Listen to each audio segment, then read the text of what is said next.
السلام علیکم ورحمۃ اللہ وبرکاتہ۔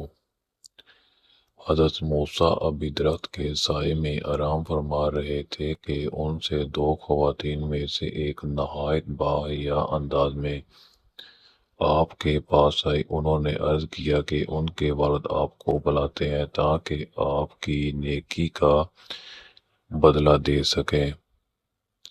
حضرت موسیٰ ان کے ساتھ تشریف لے گئے اور اپنے سفر کی ساری داستان سنائی۔ ان کے والد نے آپ کو تسلی دی اور فرمایا کہ اب آپ ظلم کرنے والوں سے محفوظ ہیں۔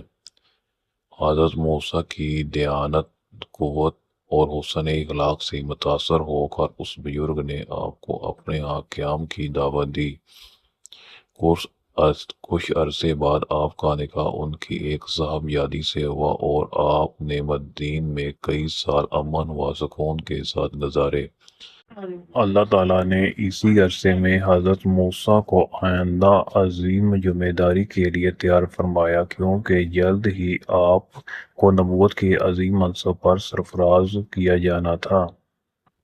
اگلی قسط میں ہم حضرت موسیٰ علیہ السلام کی واپسی کے بارے میں بات کریں گے۔ تب تک کے لیے اللہ حافظ۔